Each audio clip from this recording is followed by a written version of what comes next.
ஆண்டவரும் இரட்சகருமான இயேசு கிறிஸ்துவின்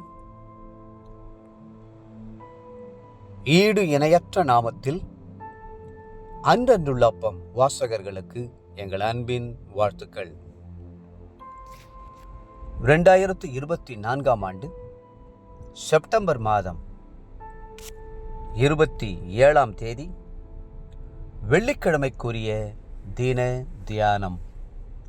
இன்றைய தலைப்பு பரிசுத்த ஆவியினால் சுகம். 2 தீமோத்தேயு 1:7 சொல்லுகிறது, தேவன் நமக்கு பயமுள்ள ஆவியை கொடாமல் பலமும் அன்பும் தெளிந்த புத்தியுமுள்ள ஆவியையே கொடுத்திருக்கிறார். சாத்தான் நமக்கு ஒரு ஆவியை கொடுக்கிறான். அது பயமுள்ள ஆவி. காரணமில்லாத பயங்கள், இருளிலே செல்வதற்கு பயம், மரித்தவர்களை பார்ப்பதற்கு பயம், எதிர்காலத்தை பற்றிய பயம் என பல பயங்களை ஏற்படுத்துகிறான். சிங்கமானது ஒரு மிருகத்தை பிடித்து சாப்பிட வேண்டும் என்று எண்ணினால் அது தன் குகைக்குள் இருந்து மகா பயங்கரமாய் கெர்ச்சிக்கும். அந்த கெர்ச்சிப்பின் சத்தத்தினால் காடு முழுவதும் அதிரும். அந்த சத்தத்தை கேட்டதும் மிருகங்கள் எல்லாம் பயந்து தாங்கள் இருக்கிற அடைக்கலமான இடத்தை விட்டுவிட்டு ஓட ஆரம்பிக்கும். தொடர்ந்து ஓடி முடிவிலே சிங்கக்கெபியின் வாசலிலே வந்து விழும். பிறகு சிங்கத்தினால் அதை பிடிப்பது எளிதாகிவிடும். அதை போலத்தான் சாத்தான் ஒரு மனுஷனை மேற்கொள்வதற்கு முன்பாக பயன்படுத்துகிறான். பலவித கலக்கங்களை கொடுக்கிறான். சொப்பனத்திலே பயங்கரமான காட்சிகளை கொண்டு வருகிறான். கலக்கமும் திகிலும் அடையச் செய்து முடிவில் அவர்களுக்கு நோய்களையும் வியாதிகளையும் கொடுத்து விடுகிறான். ஆனால் ஆவியான தேவனோ மிகவும் அன்புள்ளவர். அவர் ஒரு நாளும் நமக்கு பயத்தின் ஆவியை கொடுப்பதில்லை. பலமும் அன்பும் தெளிந்த புத்தியுமுள்ள ஆவியையே கொடுக்கிறார். இந்த ஆவியானவரின் அபிஷேகத்தினாலே நுகத்தடிகள் முறிந்து போகின்றன. ஏசாயா 10:27.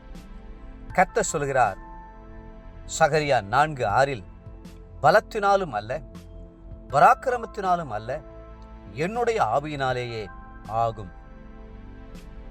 பரிசுத்த ஆவியினால் சத்துருவின் பிடிகள் நொறுங்கி போகின்றன. பயத்தின் ஆவி விலகி ஓடுகிறது.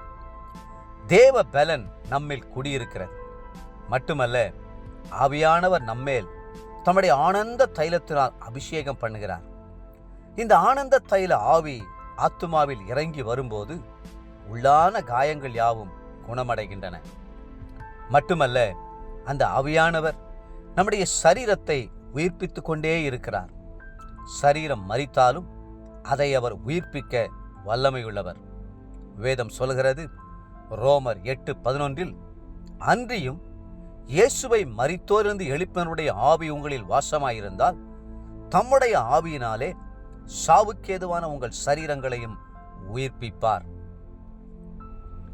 ஆவியானுடைய பிரசன்னத்தில் அமர்ந்திருந்து ஆவியிலே நிரம்பி அவரை துதிக்கையில் மரணத்துக்கு ஏதுவான நம்முடைய சரீரம் உயிர்ப்பிக்கப்படுகிறது.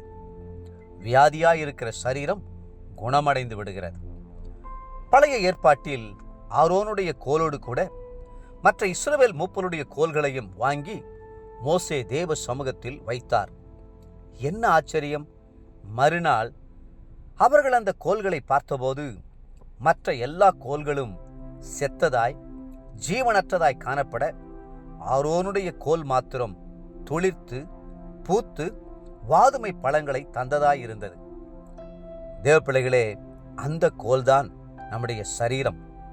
ஒருவேளை அது வியாதியுள்ள சரீரமாய் இருந்தாலும் நீங்கள் ஆவியானுடைய பிரசன்னத்தில் இருக்கும்போது உயிர்ப்பிக்கப்பட்டவர்களாய் கனி கொடுக்கிறவர்களாய் விளங்குவீர்கள். இன்றைய நினைவிற்கு அப்போஸ்தலர் நடபடிகள் 10:38.